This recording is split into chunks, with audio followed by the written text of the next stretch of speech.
Want pizza or turkey? Horizon Elementary 5th grader Joshua Phams pleased to find one of his favorites, either lasagna, pizza, or popcorn chicken, on the day's lunch menu.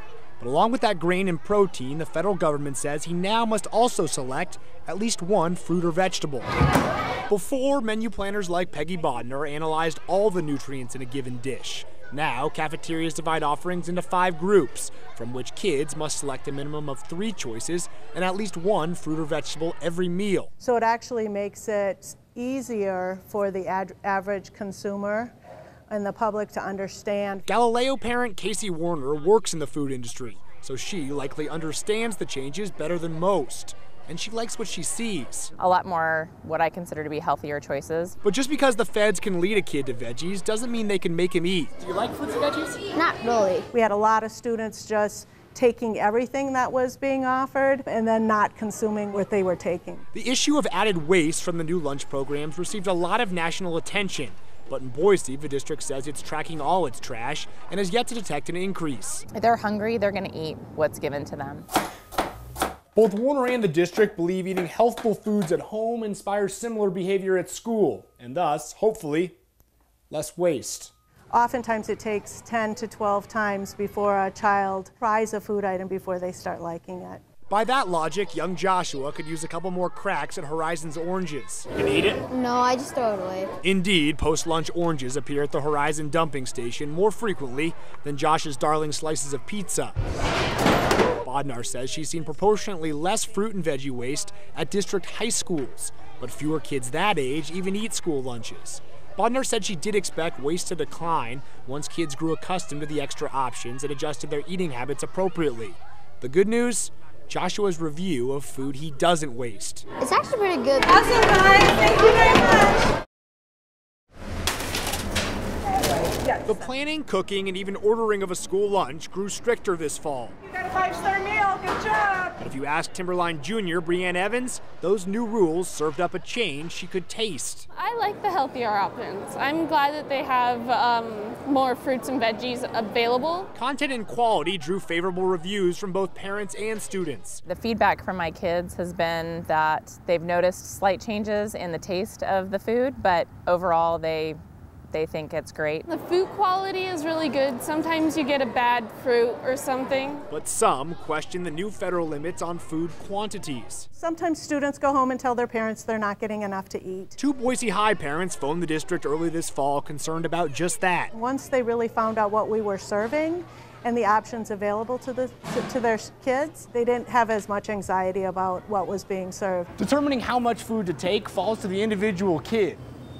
A sub sandwich handles 2 of the 5 food groups, the meat and the grain. A high school student can take a maximum of 2 servings of fruit and 2 servings of vegetables. And the larger pint-sized milk. And here you have the largest lunch available for a 9th through 12th grader. The minimum for that age group, a cup of milk, 1 fruit, and 2 veggies. I always have enough. Some of the boys might disagree.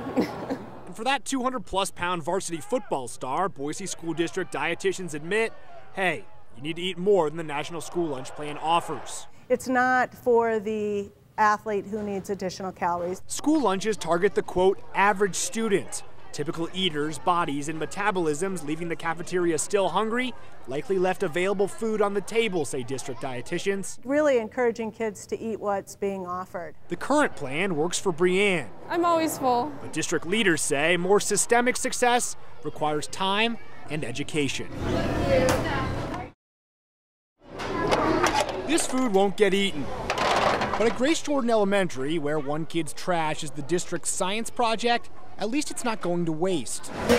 Boise assigned an intern to weigh all the fruit it served and then collect and weigh all the fruit kids tossed out at 2 different schools on 3 different days. I think anybody that's parented kids knows how difficult it is to get kids to eat something they don't want to eat. The district's results show kids don't want to eat nearly half of all the fruit the district requires them to take. We have a wider variety of fruit and vegetables. For Middleton freshman Raylyn Thompson, in a different district but following the same program, to devour, and for many of her peers, to trash. They're mostly the ones who are complaining about not having enough, so I think it's a little bit ironic.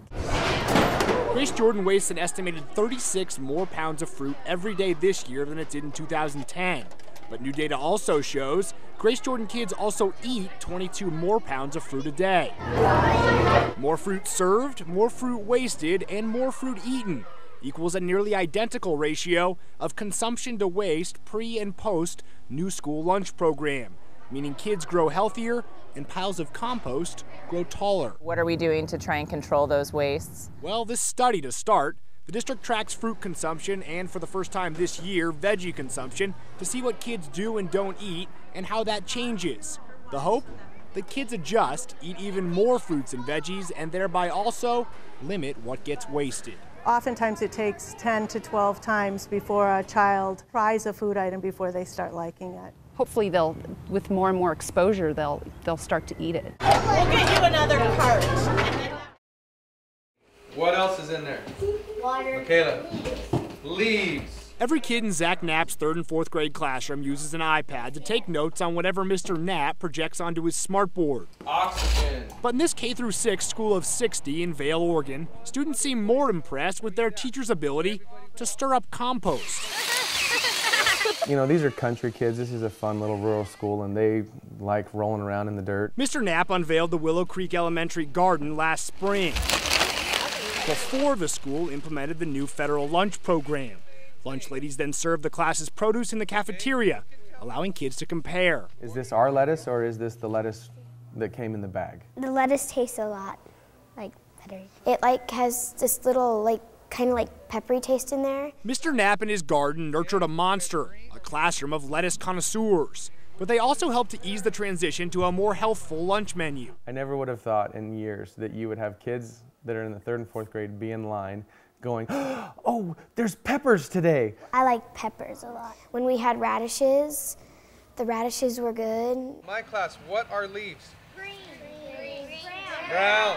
The garden's grown so popular, younger students at Willow Creek now look forward to the 3rd grade. Kids want to grow and then eat foods like broccoli.